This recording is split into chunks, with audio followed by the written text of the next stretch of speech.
Kitco News special coverage of the New Orleans Investment Conference is brought to you by Discovery Group. All right, point very well made, George. I do now want to circle back on the second threat that we discussed at the top, and that is the potential collapse of the banking system, which could usher in this CBDC. Because take a sip of water. You have been warning about this, and you said that you actually think that the banking system will collapse in March of next year. Yeah, it will, unless they step in and do something. And you refer to the Bank Term Funding Program as the reason you can give such a specific date for that. Yeah, so let's just go back to March 12th of 2023. So that was Silicon Valley Bank. That was First Republic, that was Signature Bank, and what most people forget, a big one out there, Credit Suisse, right? In fact, their central bank or their central authorities just came out and said how systemically important Credit Suisse actually was, and if they would not have bailed them out, that would have created like a GFC type of scenario. Those were their words, not mine, right? So we have to go back to that date and ask ourselves, what would have happened if the Fed would not have stepped in? If they would have said, you know what, we've found religion and we're just going to let the free market do its work. We're going to let Schumpeter's creative destruction take over. What would have happened to the banking system? I think the majority of your viewers that are watching this right now would say, well, George, in that case, yeah, I mean, the system probably would have collapsed. We probably would have had a GFC 2.0. Okay, fine. And by the way, I'd like to remind all your viewers that if you look at the assets on the balance sheet or the size of the balance sheets, we actually had more banking failures in 2023 than we had in 2008. So I don't know how people can say that wasn't a crisis, right? Or that we're somehow over the crisis, like a nothing burger. How do you figure? We had more banking failures, you mean that were prevented by being saved by the Fed, the FDIC being prevented by... No, absolute banking. If you look at the total assets, the size of the balance sheets that went bust in 2023, even when you adjust for inflation, that exceeded the level that we saw in 2008. So how that wasn't a banking crisis, I don't know. But let's just assume for a moment, like we said, that the Fed would not have done anything. You're telling me that we would not have seen the exact same systemic risk that we saw during the GFC 1.0? Absolutely we would have. And I think that would be the base case for most people watching this. But what they don't realize is that program technically is only temporary. It ends March 11th of 2024. So people might say, oh, George, well, that's fine, but now this banking crisis is behind us. So even if it ends, we've got nothing to worry about. Well, that's where you're wrong, because you need to look at the utilization. Going back to March of 2023, the utilization of that BTFP went up to, call it, I don't have the chart in front of me, but it was right around $65 billion, okay? So now everyone thinks that we're past that point, where the Fed came in and solved all the problems, and now there's no more banking crisis that we need to worry about. But if you look at the BTFP, now it's up to 108 billion as far as the utilization. So the utilization is almost twice as much today as we speak than it was during the height of the banking crisis in March of 2023. So my point there is if it's being utilized more and more and more, that means that there's a lot more risk within the system. So if you just rug pull that BTFP, you're going to have the exact same scenario that we would have had in March if the Fed wouldn't have rolled it out to begin with. So why would the Fed and the Treasury not just continue with this? Why would they not extend it? Well, let's think about what Jerome Powell's trying to do. Yes, he is trying to reduce liquidity in the markets to bring down inflation. He's trying to bring down inflation. He wants to be remembered as Paul Volcker. Now, I'm not saying... They should have let those banks fail in March, because that would have taken care of that. You took the words right out of my mouth. So let's think about what would have happened to the rate of inflation if you would have let those banks fail. Yeah. We would not have seen disinflation. We would have seen outright deflation, some proper deflation. We would have seen a 1930s type scenario. Now, I'm not saying this is what he wants to do or what he will do, but I'm saying this is something that people really need to think about. When they watch my videos, that's what I encourage them. They think that I make all these predictions, and I really don't. The main intention for me coming on Kitco News or doing my videos is just to warn people of the risks. It's not really to Highlight make predictions yeah. and let them come to their own conclusions based on probabilities. There are no certainties. But if you're in Jerome Powell's shoes and you can't get the rate of inflation down to 2%, you know that these darn banks are creating all these currency units that are leading to aggregate demand, that are preventing you from being the next Paul Volcker and increasing the probability that history is going to remember you as the next Arthur Burns. So you know that you've got this switch right here, that all you have to do is, I'm going to flip that switch up, no more BTFP come March 12th of 2024, and you know that your inflation problem is gone.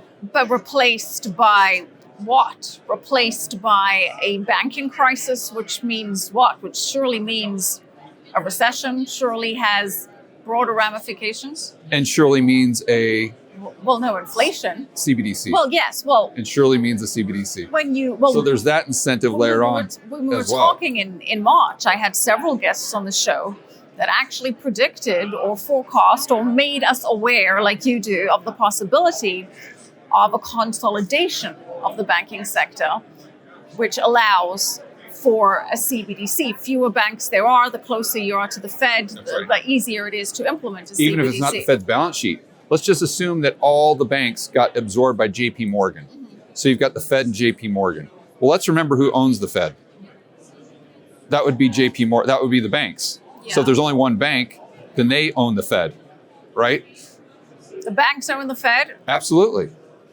Yeah, the Fed technically is a private corporation. Right. And they have shareholders. Yeah. And the shareholders are the banks that are within their network, in their system, right? So if there's only one bank left standing, then by definition, they own the Fed. Right. Okay. So basically you have that Gauze bank type of scenario that we talked about earlier, which was the one bank in communist Russia that could not go bust. So whether that one ledger is on the Fed's balance sheet or JP Morgan's, it still doesn't matter for the average Joe and Jane. The net result is the exact same. So there is incentive for the Fed to stop funding this program, to stop the bank term funding program, to bring down inflation very, very quickly, reset the system in a way, cause the collapse of several banks, allowing for consolidation of banks, which takes us a step closer to implementing a CBDC, and even potentially engineering the crisis needed to implement a CBDC, saying, look what happens, you kept your money in the bank, they failed, but here, we have a different system where you go directly to the Fed, which is what you were explaining earlier. Yeah, it checks a lot of their boxes. And again, that's not my prediction. My base case would be that the Fed will extend it, that they'll come out and say, okay, we're going to go ahead and extend this BTFP. But it's not 100%. I think that there's some serious incentives as to why they wouldn't. It's definitely on the bingo card. It's on the bingo card. Not necessarily high up there, but on the bingo card. I'm not sure that how you rank on a bingo card matters where you are on the card. It's been a while since I've played bingo. What can I say? But you mentioned Jamie Dimon and JP Morgan.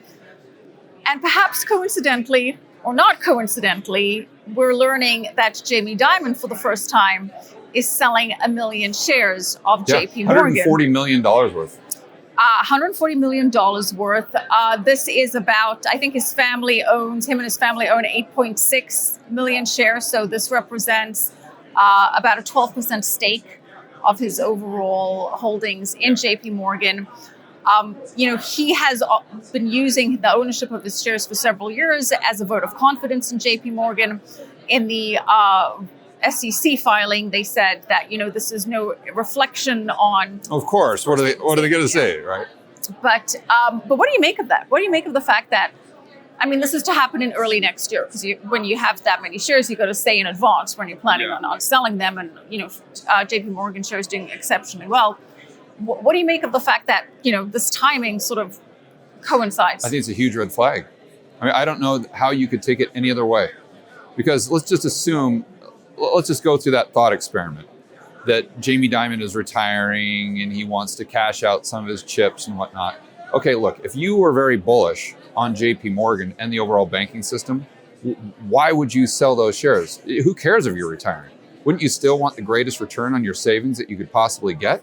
And if you felt that was the best risk reward, then why on earth would you sell? Arguably, just to play devil's advocate, he needs the cash to buy his beautiful beachfront retirement home. Borrow against the shares. Then you don't have to pay taxes. interest rates are higher. I'm not saying what he's going to use the cash to pay, for maybe not a house where you have some tax incentives. I don't know. Yeah, just borrow. That's what rich people do. Yeah. Is they borrow against their assets so they don't have to sell those assets and absorb the capital gains. So that would be my rebuttal. That would be the highest probable outcome, or the highest probable motivation behind him taking that action if your devil's advocate case was actually the truth. But I think that, again, if I'm just using common sense, my base case would be that he sees a massive red flag. Look, and let's look at some of the other data points. We've got a curve that's massively inverted, for heaven's sakes. Yes, we've had a bear steepener as of the last, 2 or 3 months, but we still got the 10-year trading at, call it, 50 basis points under Fed funds? I mean, it's 40 basis points under reverse repo. That is a huge, huge sign that the health of the global economy is very, very poor right now, and it's getting worse. I mean, you look at what's going on in Europe. They're in absolute recession. You look at what's going on in China. I mean, they're on the brink of collapse, for heaven's sakes. And if that happens, I don't know how the US avoids that. So, and then plus, you've got the BTFP that we were talking about. You don't think Jamie Dimon knows about that? Sure he does. Absolutely. So he's sitting there looking at all of his buddies in the banking system, and they're sitting there saying, holy cow, I don't know what is going to happen in 2024. The stuff could absolutely hit the fan. And then he's looking at history, and he's seeing that, oh, wow, every single time we get an inversion, let's say the 3-month and the 10-month, or excuse me, the 3-month and the 10-year, we usually have a recession, not months afterward. No. Usually it takes at least 18 to 24 months before the stuff actually hits the fan. You go back to the inversion that we had prior to the GFC. I don't have the chart in front of me, but if my memory serves me well, the curve actually inverted in 2006. And we didn't have all that stuff happen until the middle, let's say, of 2008. This stuff never happens overnight. It always takes a long time to play out. So let's say 18 to 24 months. So Jamie Dimon is well aware of this. Right. So he's sitting there looking at his share price, maybe looking at retirement. I don't know. I think he's more so looking at how do I take some of my chips off the table so they're not subject to a complete crash in the overall system and the share price going down by, who knows, 70, 80%. I think that's more the incentive here. And even if that doesn't play out, he realizes that there's a very high risk of that happening. So why not be on the defensive when you're 67 years old?